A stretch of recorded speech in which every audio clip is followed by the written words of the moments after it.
Bem-vindo à capacitação online sobre a fatura energética. Esta é a segunda capacitação online promovida pela equipa do EcoAP e visa apoiar a análise das faturas de energia elétrica e gás natural da sua instalação. Numa primeira fase, faremos um pequeno enquadramento. Em seguida, apresentamos alguns conceitos que irão facilitar a posterior análise das faturas de energia elétrica e de gás natural, que são as faturas de energia que carecem de uma análise mais detalhada. Por fim, apresentam-se os casos de estudo de entidades que conseguiram reduzir os custos através da análise de faturas de energia. Os custos com energia, seja com eletricidade ou combustíveis, ou em forma de energia térmica, têm um peso significativo na estrutura de custos da maior parte das entidades, pelo que o processo de contratação de fornecimento de energia junto dos comercializadores ou fornecedores constitui, muitas vezes, uma oportunidade a considerar para a otimização dos custos energéticos. A primeira fonte de energia a ser analisada será a energia elétrica. O mercado da eletricidade é regulado pela ERSE, entidade reguladora dos serviços energéticos, e liberalizado desde 2006, pelo que os consumidores podem escolher livremente o comercializador que lhes ofereça as melhores condições contratuais e/ou comerciais. Em muitas das nossas apresentações, perguntamos em tom de brincadeira quanto custam 100 kWh de energia elétrica. Podem custar 6 euros, 13, 16, 18. A verdade é que não há uma resposta correta a esta questão, uma vez que este custo depende de diversos fatores, tais como o tipo de fornecimento. O custo por quilowatt-hora é superior quando estamos perante uma instalação em baixa tensão normal, quando comparada com uma baixa tensão especial, média tensão ou alta tensão. O custo do quilowatt-hora também varia de acordo com o regime tarifário. Por exemplo, o custo de energia no regime tarifário simples será diferente de um bi-horário, que por sua vez será diferente de um tri-horário ou tetra-horário. De acordo com o regime tarifário escolhido, o custo de quilowatt-hora também pode variar com o período horário. Por exemplo, o período de ponta é o período onde a energia é mais cara, seguido do período em cheia, depois o vazio e o supervazio. Por fim, o custo pode variar ainda de acordo com o ciclo horário selecionado. Os custos finais para quem tem uma instalação com um ciclo diário serão diferentes de uma instalação que usufrui do ciclo semanal. Todos estes conceitos vão ser aflorados individualmente no capítulo seguinte. Antes de avançar para a análise da fatura de energia elétrica em concreto, vamos então clarificar alguns dos conceitos. A energia é faturada de forma distinta de acordo com o tipo de fornecimento. Então começaremos por fazer essa análise. A maior parte das instalações domésticas tem um tipo de fornecimento em baixa tensão normal, também designado pela sua abreviatura BTN, cuja potência varia de 1,15 a 41,4 kVA. Caso uma instalação necessite de uma potência instalada superior a 41,4 kW, então será considerada uma baixa tensão especial, também designado por BTE. Este tipo de instalações possui um valor máximo de potência definido, naturalmente limitado pela rede de distribuição, pela disponibilidade da potência no ponto de entrega em baixa tensão. Perante instalações que requeiram maior potência instalada e ou possuam consumos mais elevados, a solução recai tipicamente para uma entrega em média tensão, também designado por MT, sendo necessário para o efeito um posto de transformação próprio, vulgarmente designado por PT-cliente, que nas faturas apresenta a sigla PTC. O custo médio do kWh para uma instalação alimentada em MT é mais baixo que uma alimentada em BTE. Por sua vez, as instalações alimentadas em alta tensão possuem uma subestação e o custo médio de kWh será ainda mais barato. A instalação de subestações requer um ponto de ligação disponível à rede de alta tensão nas proximidades e um muito elevado investimento inicial para a infraestrutura.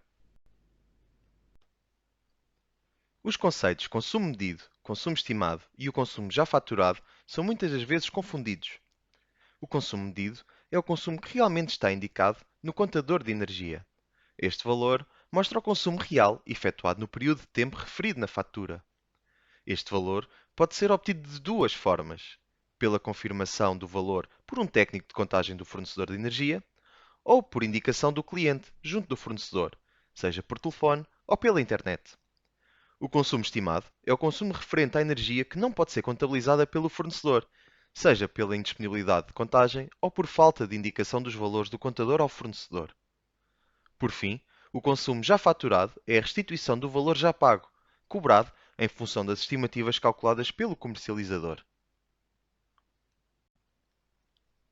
Existe uma chave que permite identificar de forma inequívoca a instalação de cada consumidor de eletricidade.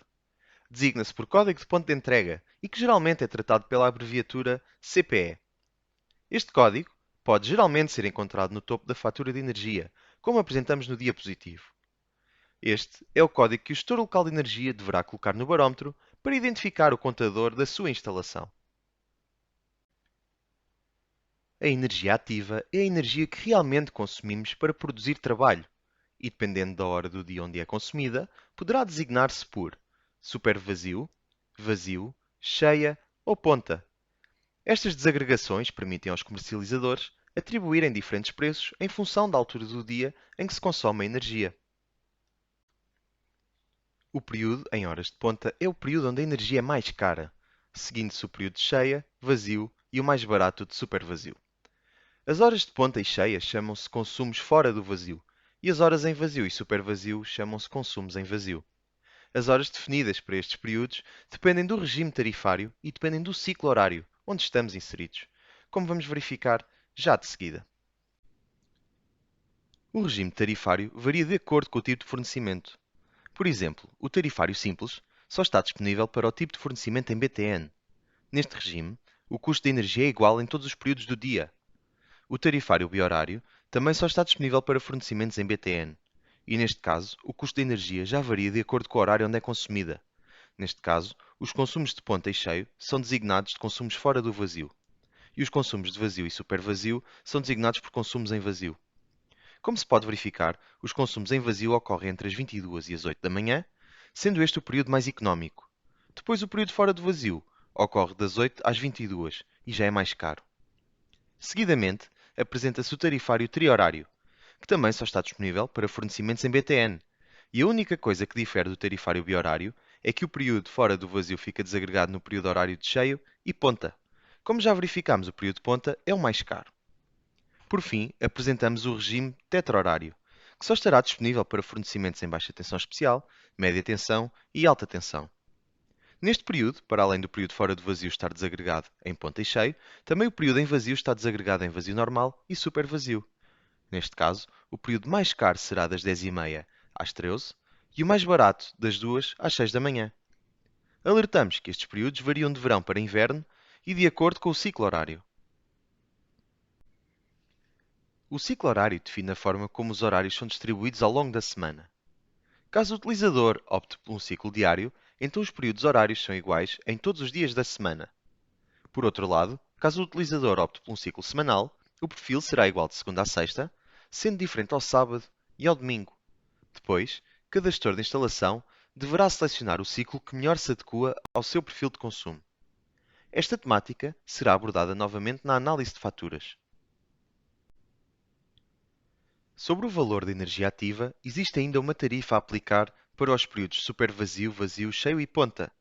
Este valor é como se fosse o custo pelo aluguer dos cabos elétricos para a energia chegar à instalação e é designado por acesso às redes. Este valor é fixado pela ERSE e é igual para todos os comercializadores de energia. Existem depois outros conceitos menos técnicos, mas ainda assim necessários para perceber a fatura, tais como o contributo audiovisual, que é a taxa para financiar o serviço público de radiodifusão e de televisão, a taxa de exploração da DGEG, que corresponde à taxa de utilização e exploração das instalações elétricas e é paga ao Estado, o Imposto Especial sobre o Consumo de Energia, que se encontra integrado na subcategoria de Imposto sobre os Produtos Petrolíferos e Energéticos, e por fim o IVA, que nós também conhecemos. Este valor é de 6% sobre o contributo audiovisual e 23% sobre o restante montante da fatura. Até este momento, analisamos os conceitos mais genéricos que são transversais a todo o tipo de fornecimentos. Vamos agora debruçar-nos sobre os conceitos mais específicos para o fornecimento em baixa tensão normal. A potência contratada faz parte dos conceitos que variam de acordo com o tipo de fornecimento. Para baixa tensão normal, este valor varia por escalões e é contratualizado entre o dono do contrato de energia e o comercializador, podendo ser alterado a qualquer momento mediante solicitação ao comercializador de energia. Este valor é fixo e é pago todos os meses, ou seja, caso tenha contratualizado 6.9 kVA, pagará por este valor, mesmo que as suas necessidades estejam abaixo desta potência. Por outro lado, se tiver um valor contratualizado inferior às suas necessidades, acontece o que se chama na gíria de o quadro vai abaixo. O site da ADN Poupa Energia pode ajudá-lo a decidir qual o valor de potência a contratualizar. Embora no capítulo dos conceitos tenhamos analisado os diferentes regimes horários, não tivemos a oportunidade de os analisar ao detalhe, algo que faremos agora. Apenas para baixa tensão normal estão disponíveis o horário simples, biorário e triorário. Como já referimos, o horário simples é aquele cujo custo de energia é igual em todas as horas e todos os dias da semana. Passemos então para o biorário. Este regime tarifário é composto por dois períodos, um período mais económico, entre as 10 da noite e as 8 da manhã, e outro mais caro, entre as 8 da manhã e as 10 da noite. Tal só acontece no ciclo diário, onde este perfil se repete de segunda a domingo. No entanto, se estiverem recordados, também é possível selecionar o ciclo semanal, e no qual o perfil já varia. De segunda a sexta temos um perfil, neste caso o período mais caro já não é das 8 da manhã às 10 da noite, mas sim das 7 da manhã à meia-noite. No entanto, ao domingo a energia elétrica é mais barata às 24 horas do dia. Então a pergunta que devem estar a pensar será: qual o ciclo mais vantajoso? Depende. Se eu conseguir colocar os consumos mais ao sábado e ao domingo, então o ciclo semanal será mais vantajoso. Se eu não tiver consumos ao fim de semana, ou caso sejam muito baixos, então deverei optar pelo ciclo diário. Por fim, gostaria apenas de chamar a atenção que o ciclo semanal varia entre o verão e o inverno. Se reparar, no horário de verão, o período fora do vazio, período onde a energia é mais cara, ao sábado ocorre entre as 9 e as 14 e entre as 20 e as 22 horas. Já no inverno, ocorre entre as 9h30 e a 1 da tarde e das 18h30 às 22. Para além da opção em biorário, está também disponível a opção de triorário, que não é mais do que a desagregação dos consumos do biorário, que no diapositivo anterior se designavam por fora do vazio e agora estão divididos em ponta e cheio. Relativamente ao ciclo diário em triorário, já existe um perfil diferente entre o inverno e o verão, contrariamente ao que verificámos no biorário, que não havia quaisquer diferença. Para o triorário, está também disponível o ciclo semanal. A análise já efetuada face ao biorário mantém-se, ou seja, só fará sentido aplicar ciclo semanal se conseguir ter consumos elevados ao sábado e ao domingo. Deve ainda ressalvar-se que o período mais caro será o de ponta, seguindo-se o de cheio e, por fim, o de vazio. Nesta fase, já estamos munidos de todos os conhecimentos que nos permitem analisar uma fatura de energia em baixa tensão normal. Então vamos a isso. A disposição das faturas de energia elétrica varia de comercializadora para comercializadora. No entanto, genericamente, a primeira página diz respeito à informação do cliente e comercializador de energia. Ainda na primeira página são apresentados os dados alusivos à nossa instalação. Neste caso, a mesma fatura tem gás natural e energia elétrica. No entanto, para já, vamos focar-nos na energia elétrica. Podemos então verificar a potência contratada, que neste caso é de 6.9 kVA, e o regime tarifário, que neste caso é biorário. Por fim, aparece ainda o tipo de ciclo. Neste caso, é o ciclo diário. Na segunda imagem, podemos verificar o CUI, que é o Código Universal de Instalação, que é o código que identifica o contador de gás natural, e seguidamente o CPE, Código de Ponto de Entrega, que, à semelhança do CUI, é o código que identifica a nossa instalação consumidora de energia, e que são os códigos que o gestor local de energia terá de colocar no barómetro. No ponto 3, podemos verificar um gráfico com o histórico dos consumos, e podemos fazer algumas comparações com os meses anteriores. As faturas têm ainda a desagregação da matriz de produção de eletricidade, ou seja, permite ver o tipo de produtores aos quais a nossa comercializadora adquiriu energia. Muitas das vezes é-nos perguntada a razão de aparecer energia nuclear neste gráfico, uma vez que Portugal não tem energia nuclear para a produção de energia elétrica. A razão é que o comercializador pode comprar energia a produtores espanhóis ou franceses, e estes sim têm produção de energia elétrica proveniente de centrais nucleares, aparecendo esta energia refletida na matriz. A página seguinte é onde consta a informação mais técnica da fatura. A primeira tabela diz respeito às leituras. Podemos verificar a leitura do mês anterior e a do mês atual. Neste caso, podemos verificar que foi o cliente quem deu a contagem, como se pode analisar no descritivo da coluna Tipo. Através da subtração entre a leitura anterior e a leitura atual, Obtemos o consumo medido. Como o cliente deu as contagens, então o consumo estimado é zero. As primeiras entradas da segunda tabela dizem respeito ao consumo em fora do vazio.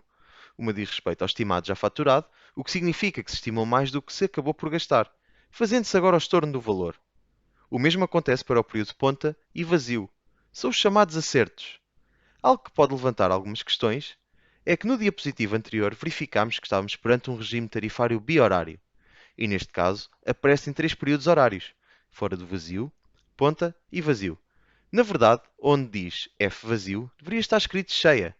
O que acontece é que os contadores para bi-horário e tri-horário são iguais. Eles vão desagregar sempre em três períodos. O que vai divergir é o custo, ou seja, neste caso, fora do vazio e ponta tem o mesmo custo. Se tivesse contratualizado tri-horário, então ponta seria mais caro, seguidamente o F vazio, que na prática é o cheio, e por fim o vazio. Na linha abaixo dos consumos pode verificar-se o contributo audiovisual, que, como já referido, é o valor pago à RTP. Depois, o imposto sobre o consumo, a potência contratada, que, como podem ver, é um valor fixo diário, e, por fim, a taxa de exploração de GEG. De acordo com o site da ADN Poupa Energia, o tarifário bi-horário compensa apenas para quem consome mais de 36% da energia em horário vazio, ou seja, entre as 22 e as 8 da manhã. Se não for o caso, sairá penalizado por esta opção. Para fazer este cálculo, basta selecionar o valor de 89 kWh e dividir pelo valor total da fatura. Atenção, que neste exemplo fizemos o cálculo apenas para este mês. O mais sensato seria fazer para o ano inteiro, ou seja, somar o consumo em vazio do ano inteiro e dividir pelo consumo anual total. Após analisada a fatura de baixa tensão normal, faremos então a análise da fatura de baixa tensão especial, que será semelhante à média tensão e à alta tensão. À semelhança do que fizemos para o exemplo da baixa tensão normal, vamos analisar alguns conceitos específicos da baixa tensão especial que, por sua vez, são semelhantes à média tensão e alta tensão.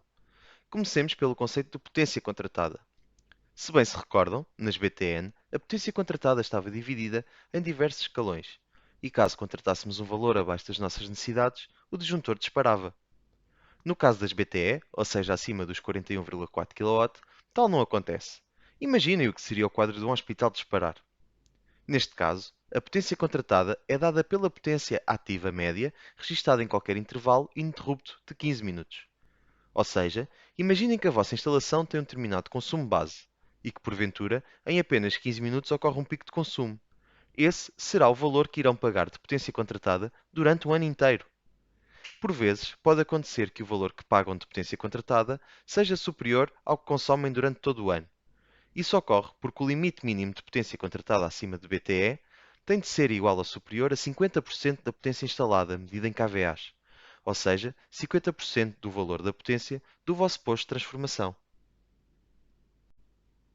Um outro conceito muito importante, só verificado em instalações acima de BTE, inclusive, é a potência em horas de ponta, que é o coeficiente entre a energia ativa fornecida ao cliente em horas de ponta e o número de horas de ponta.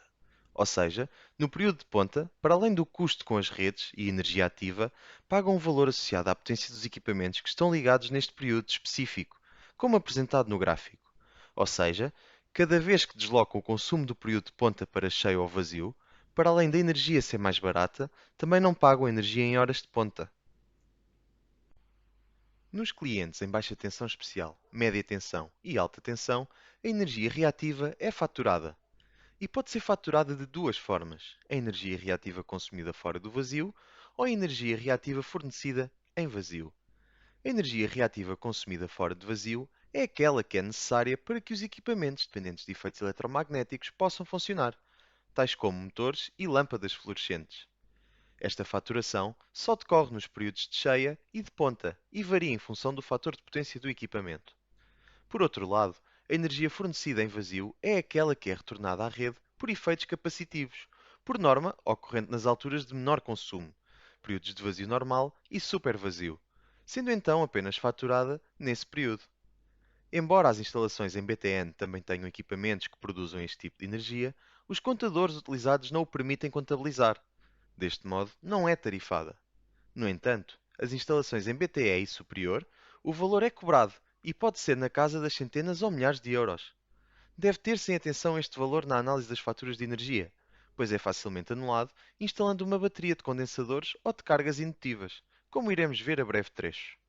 A energia reativa é faturada apenas a partir do oitavo mês de entrada em serviço de uma instalação, de forma a que o consumidor possa efetuar uma correta compensação da mesma.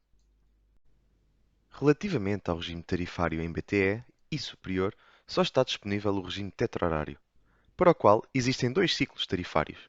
Podemos optar pelo ciclo diário, que, como já visto no caso das BTN, é igual de segunda a domingo, salientando que o período em ponta ocorre no verão, das 10h30 à 1 da tarde, e no inverno, das 9 às 10h30 da manhã e depois das 6 da tarde às 8h30 da noite. Estes são os períodos onde a energia é mais cara e o consumo aqui deverá ser canalizado para outros períodos. No regime tarifário BTE, também é possível obter o ciclo semanal. Neste caso, o que era em BTN conhecido como vazio, subdivide-se em supervazio e vazio normal, sendo o supervazio o período mais barato. Mais uma vez, não há um ciclo melhor do que o outro. O gestor de energia da instalação é que terá de perceber se o consumo da instalação decorre maioritariamente durante a semana e, assim sendo, compensa ter um ciclo diário, ou se porventura o consumo é igual todos os dias da semana e, nesse caso, será o ciclo semanal o mais vantajoso. As instalações em média tensão não têm o ciclo diário disponível. Têm apenas o ciclo semanal normal, igual ao das BTE, e o ciclo semanal opcional. A diferença entre estes dois ciclos é essencialmente os períodos em ponta, que no ciclo semanal ocorrem de manhã e no ciclo semanal opcional ocorrem à tarde. Algumas instalações em média tensão podem ter ciclos ligeiramente diferentes dos aqui apresentados, por via de terem mantido contratos mais antigos. Mais uma vez relembramos que os períodos de ponta são os períodos onde a energia é mais cara. Após estarem clarificados os conceitos alusivos à baixa tensão especial, média tensão e alta tensão, vamos então analisar a fatura de energia elétrica. Comecemos por fazer um overview da fatura de energia elétrica. A primeira página, à semelhança do que vimos na fatura de BTN, mostra a informação do comercializador, do cliente e dos valores a pagamento. Ainda nesta primeira página, é possível verificar o código de ponto de entrega, que, como já verificamos, é a chave que permite identificar de forma inequívoca a instalação de cada consumidor de eletricidade. E é o código que o gestor local de energia terá de colocar no barómetro. Na segunda folha da fatura encontra-se a informação mais detalhada, que iremos analisar posteriormente. O campo representado com o número 3 diz respeito às leituras e, como nos casos das BTE e MT, a contagem é feita por telemetria, não é necessário o cliente dar as contagens e, consequentemente, não há consumos estimados nestes casos, será apenas o consumo real. O campo, com o número 4, diz respeito à produção de energia elétrica. Como já referido, as faturas têm ainda a desagregação da matriz de produção de eletricidade, ou seja, permite ver o tipo de produtores aos quais a nossa comercializadora adquiriu energia. Muitas das vezes, é-nos perguntada a razão de aparecer energia nuclear neste gráfico, uma vez que Portugal não tem energia nuclear para a produção de energia. A razão é que o nosso comercializador compra energia a produtores espanhóis ou franceses, e estes sim têm produção de energia elétrica proveniente de centrais nucleares. Mais uma vez, se alerta que a disposição da informação varia de comercializador para comercializador. Analisando a fatura mais detalhadamente, podemos ver no campo 1 a desagregação do consumo de energia ativa por período horário. E se bem se recordam, o supervazio era o período mais barato, seguido do vazio normal, depois o segundo período mais caro seria o período de cheia e o mais caro de todos o de ponta. O campo 2 representa as redes. As redes é como se fosse uma portagem para a energia passar pelos cabos. O valor cobrado é um valor fixo definido pela ERSE e que também varia de acordo com o período horário. Se o formando reparar, o custo das redes em ponta é o dobro do custo das redes em vazio. O campo 3 diz respeito às potências e à energia reativa. A potência contratada, como já vimos, é o valor máximo da potência atingida durante 15 minutos, sendo esse valor cobrado todo o ano. Por outro lado, este valor nunca poderá ser abaixo de 50% da potência instalada, ou seja, da potência do posto de transformação. A potência em horas de ponta é dada pelo quociente entre a energia ativa fornecida ao cliente em horas de ponta e o número de horas de ponta.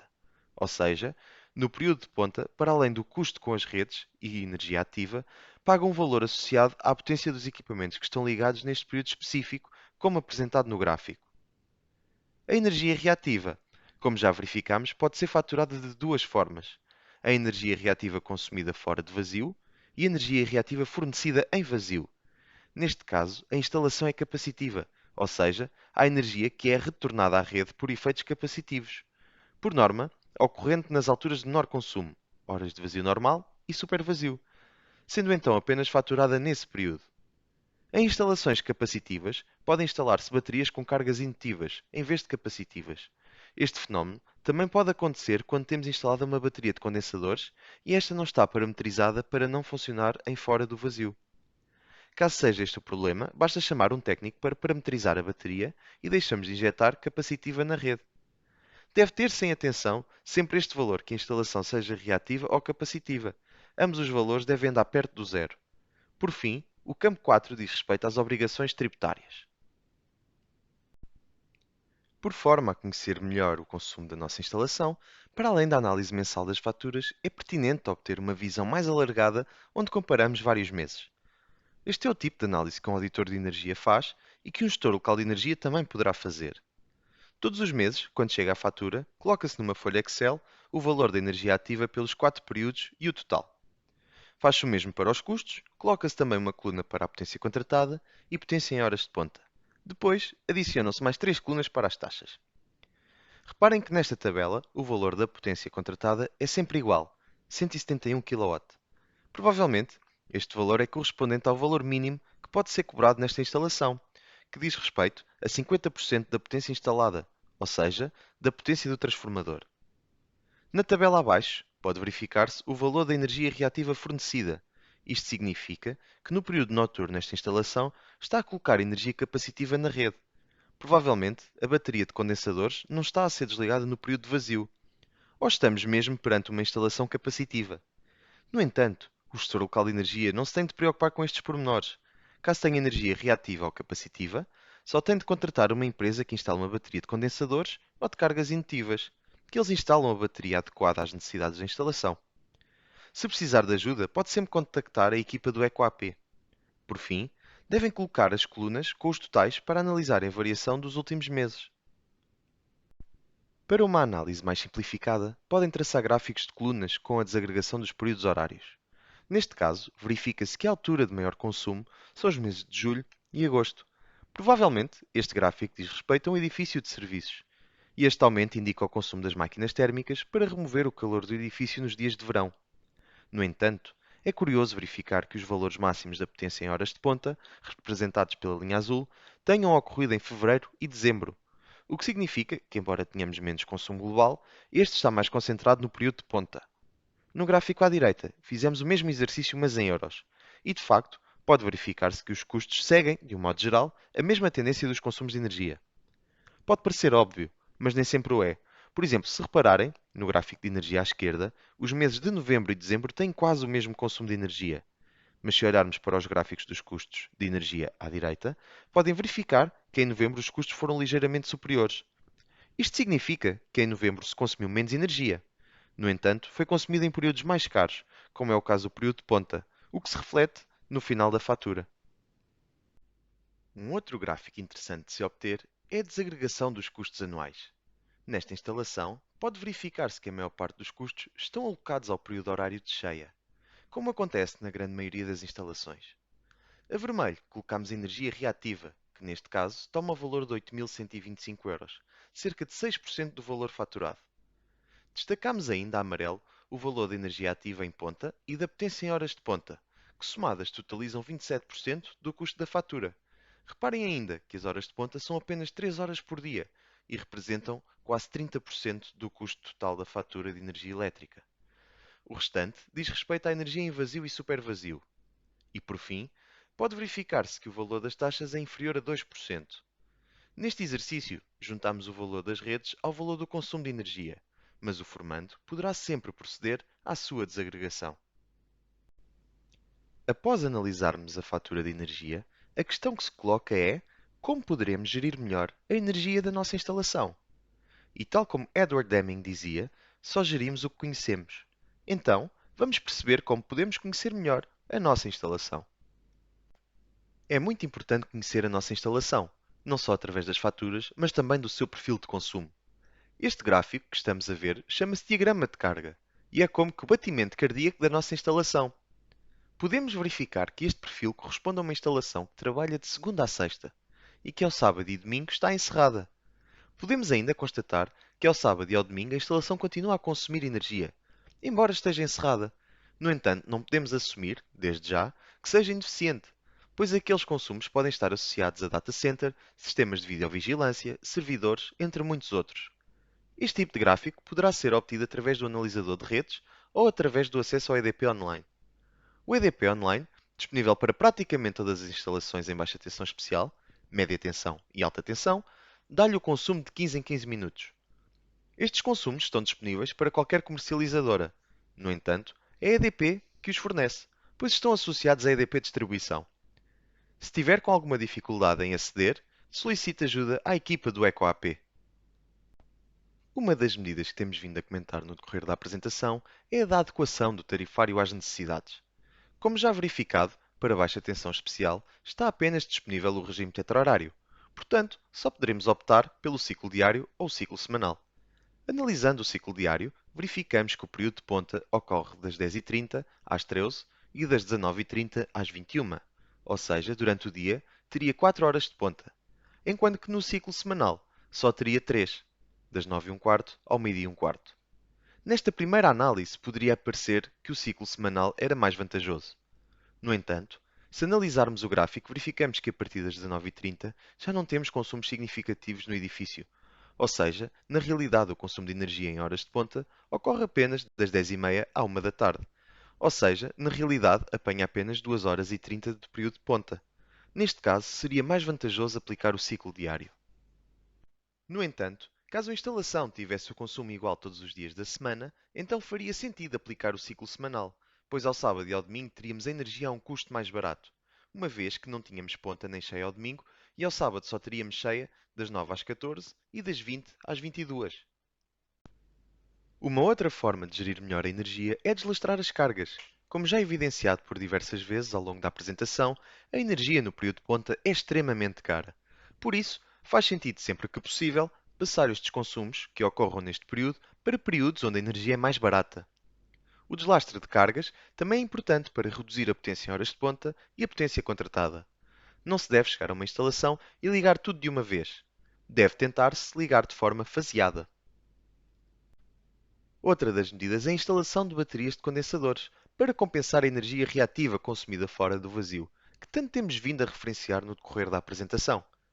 Verifiquem sempre este valor nas faturas de energia. No caso deste cliente, o valor de reativo era de cerca de 1.200 euros por mês, ou seja, perto de 15 mil euros por ano, o que ao fim de 10 anos se resume em 150 mil euros. Uma bateria para este tipo de instalação deverá rondar os 10 mil euros. Agora veja quanto pode poupar. Se porventura a fatura apresentar energia reativa fornecida no vazio, então neste caso estamos perante uma instalação capacitiva e teremos de instalar baterias com cargas indutivas ou parametrizar a bateria de condensadores.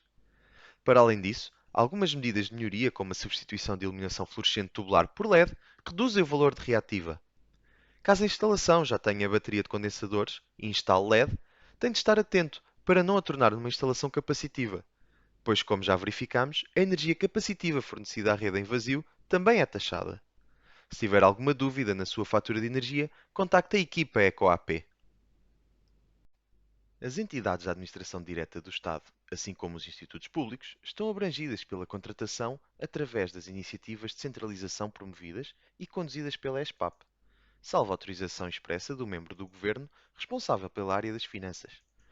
Nos casos em que a entidade não se encontra abrangida por este tipo de contratualização coletiva, o GLE pode promover a negociação com o comercializador de energia, com vista à obtenção de condições contratuais mais vantajosas. Após a análise detalhada da fatura de energia elétrica, passamos então para a análise das faturas de gás natural. O mercado do gás natural é regulado pela ERSE e liberalizado desde 2007, pelo que os consumidores podem escolher livremente o comercializador que lhes ofereça as melhores condições contratuais. A tipologia de contratos de fornecimento de gás natural varia de acordo com o consumo, doméstico e não doméstico. O setor industrial, comercial e dos serviços, bem como a administração pública, enquadram-se, na sua grande maioria, nos consumidores não domésticos. Antes de avançarmos para a análise da fatura e à semelhança do que foi feito para a energia elétrica, vamos primeiramente analisar alguns conceitos. Os níveis de pressão ajudam a segmentar os dois tipos de fatura. O doméstico, com consumos abaixo dos 10.000 m3 e que é alimentado a baixa pressão, e depois o não doméstico a baixa pressão, que é onde se insere a maioria das entidades da administração pública, e por fim a média pressão, que já é mais aplicada a consumidores industriais, como é o caso da indústria cerâmica. Comecemos então por analisar os conceitos gerais. O Código Universal da Instalação, o CUI, é uma chave que permite identificar de forma inequívoca a instalação de cada consumidor de gás natural, à semelhança do CPE para a energia elétrica. Este é o código que o GLE terá de colocar no barómetro. A tarifa de acesso às redes é definida pela ERSE, sendo paga por todos os consumidores de gás natural. Esta tarifa é a soma das tarifas de uso global do sistema, uso da rede de transporte e uso da rede de distribuição. Como explicado no capítulo de energia elétrica, este valor é como se fosse o aluguer da canalização de gás.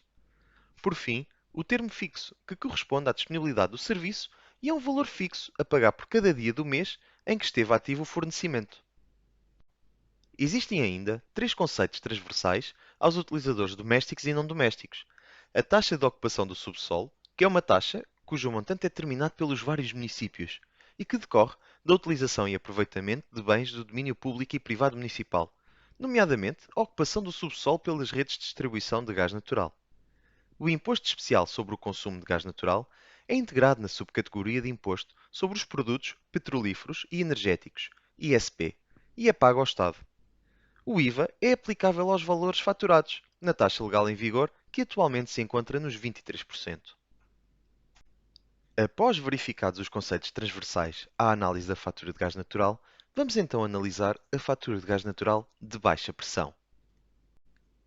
Existem alguns conceitos que só fazem sentido ser analisados na fatura de baixa pressão, tais como o consumo medido, que é o consumo que realmente está indicado no contador de energia. Este valor mostra o consumo real efetuado no período de tempo referido na fatura. Este valor pode ser obtido de duas formas: pela confirmação do valor por um técnico de contagem do fornecedor de energia ou por indicação do cliente junto do fornecedor, seja por telefone ou pela internet. Como se diz na gíria, o envio das contagens. O consumo estimado é o consumo referente à energia que não pode ser contabilizada pelo fornecedor, seja por impossibilidade de contagem ou por falta de indicação dos valores do contador ao fornecedor. Por fim, o consumo já faturado origina uma restituição do valor já pago, cobrado em função das estimativas calculadas pelo comercializador. À semelhança do que verificamos na fatura de energia elétrica, a primeira folha diz respeito às informações do comercializador e do cliente, apresentando também o valor a pagar. Pode ainda verificar-se que é apresentado o CUI, o tal Código Universal da Instalação. Nesta fatura está também presente um gráfico com o histórico dos últimos meses, onde se podem fazer algumas comparações. Na segunda página são apresentadas as leituras e os valores a pagar de forma mais detalhada, os quais vamos analisar de forma mais detalhada já de seguida. No campo das leituras, podemos verificar o código do contador e a pressão de medição. Seguidamente, podemos verificar a data da última leitura e o valor lido. Como este valor foi realmente lido, no tipo de leitura aparece o real. Caso nem o técnico tivesse ido ao local, nem o cliente tivesse enviado a contagem, então este valor seria estimado. O valor de consumo medido é dado através da subtração da leitura atual pela leitura anterior. Como os contadores contam em volume, em metros cúbicos, existe um fator de conversão para converter esse volume em kWh. Este valor varia de mês para mês. No campo representado com o número 3, podemos verificar mais alguns detalhes da fatura de energia. No primeiro ponto, podemos verificar que estamos no segundo de 4 escalões e que nos foi feito um estorno de cerca de 12 euros. Isto porque no mês anterior deve ter sido feita uma estimativa por cima e ao ser dada a contagem, o valor de consumo foi atualizado. Seguidamente, é-nos apresentado o valor que realmente consumimos. São duas linhas, pois uma diz respeito ao mês de junho e a outra ao mês de julho. No ponto 2, é-nos apresentado o termo fixo e o valor do acesso às redes, que é no fundo o aluguer das condutas de gás. No ponto 3, temos a taxa de ocupação do subsolo. Neste caso, o valor é pago ao município de Vila Franca de Xira. Este valor varia bastante de município para município. E, por fim, o Imposto Especial sobre o Consumo de Gás Natural. Alertamos que a disposição dos campos na fatura varia de comercializador para comercializador. De acordo com as 12 faturas mensais, traça-se um gráfico para perceber a evolução do consumo de gás natural. e a tendência na grande maioria dos edifícios é que o consumo de gás seja superior no inverno e menor no verão. Neste caso, adiciona-se também a curva de temperatura média exterior, que ajuda a perceber o aumento do consumo de gás natural nos meses mais frios. No entanto, podem fazer-se outras análises dependendo da finalidade do gás natural. Se o gás for para banhos, então a comparação deverá ser de acordo com o número de banhos e com a temperatura de água da rede. Como se pode verificar, a análise dos custos com a fatura do gás natural é mais simples do que no caso da energia elétrica. Neste caso, 90% do custo com a fatura de gás natural está associado apenas ao consumo de energia. 5% dos custos são pagos ao município e 3% é elusivo ao imposto sobre produtos petrolíferos. Por fim, cerca de 1% diz respeito ao aluguer do contador. Após analisada a fatura de gás natural em baixa pressão, vamos então analisar uma fatura em média pressão. Existem alguns conceitos que são típicos das faturas em média pressão, tais como a capacidade utilizada, que é a quantidade máxima diária de gás natural que os operadores de redes colocam à disposição no ponto de entrega, registada num período de 12 meses, e é medida em kWh por dia. E o termo de energia, que é o valor a pagar em função do consumo de energia, calculado com base em leitura obtida no contador e é definido em euros por kWh. No caso da fatura de gás, em média pressão, tipicamente também está definido o custo da tarifa do uso global do sistema, que é aplicável às entregas dos operadores de redes de distribuição e que deve proporcionar os proveitos a recuperar por cada operador de redes de distribuição relativos à gestão técnica global do sistema. Está também definida a tarifa do uso de rede de transporte, aplicável pelo operador de rede de transporte de gás natural às entregas aos operadores das redes de distribuição e aos clientes diretamente ligados à rede de transporte. Por fim, a tarifa do uso de rede de distribuição, que é aplicável às entregas dos operadores das redes de distribuição, que devem proporcionar os proveitos permitidos à atividade de distribuição de gás natural. As faturas em média pressão têm um contador inteligente, que faz uma picagem diária do consumo de energia, pelo que não há lugar ao consumo estimado e já faturado. O consumo é sempre real. Portanto, no campo da energia, onde está escrito componente fixa, é o valor que pagamos de energia consumida. Seguidamente, é-nos apresentado o custo com as redes e, à semelhança do que vimos para as faturas de energia elétrica, estes custos representam os custos de manutenção, transporte e distribuição do gás natural. Estes valores são tabelados pela ERSE. Por fim, são apresentados os impostos sobre o consumo de gás natural e, como se tinha verificado para baixa pressão, existe uma taxa para o município, que é a taxa de ocupação do subsolo. Esta fatura é de uma indústria que está no Sistema de Gestão dos Consumos Intensivos de Energia do SGCIE. Portanto, tem isenção do ISP. A análise mensal é em tudo semelhante ao que se fez para baixa pressão. Traça-se um gráfico com os consumos de gás natural e outro com a variação de temperatura exterior. No entanto, como já referido, podem fazer-se outras análises dependendo da finalidade do gás natural. Se o gás natural for para banhos, então a comparação deverá ser de acordo com o número de banhos e com a temperatura de água da rede.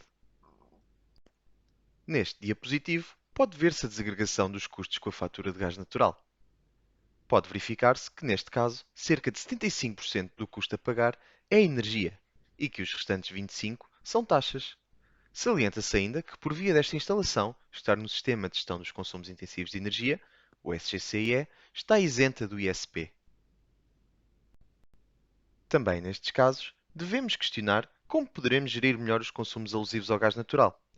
Pese embora, como veremos a seguir, não teremos tantas oportunidades.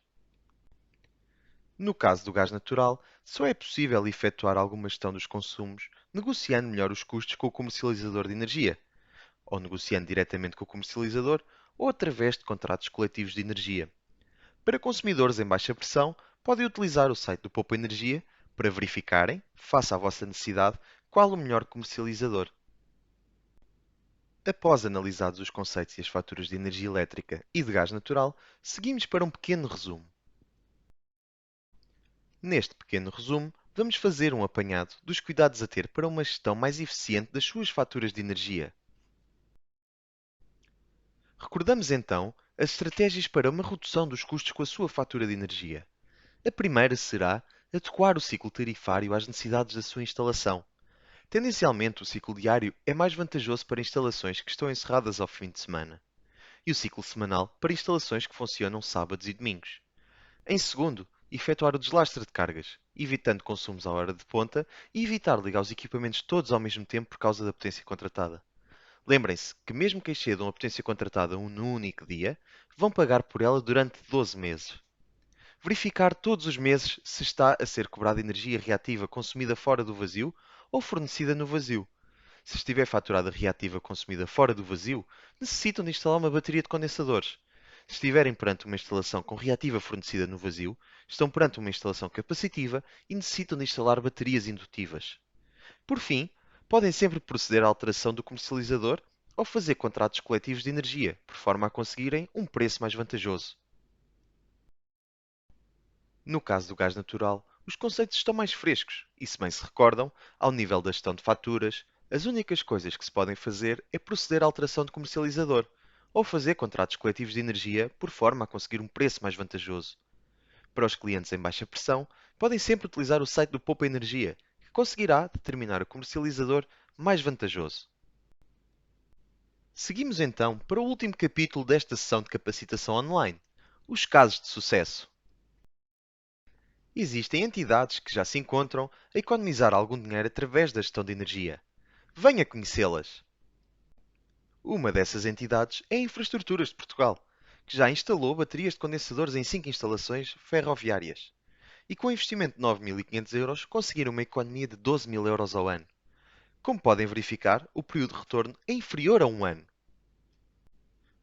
Também a Câmara Municipal de Espinho instalou baterias de condensadores e, com um investimento de 2.600 € conseguiram uma economia de 4.800 € ao ano, que neste caso resulta num período de retorno de 6 meses.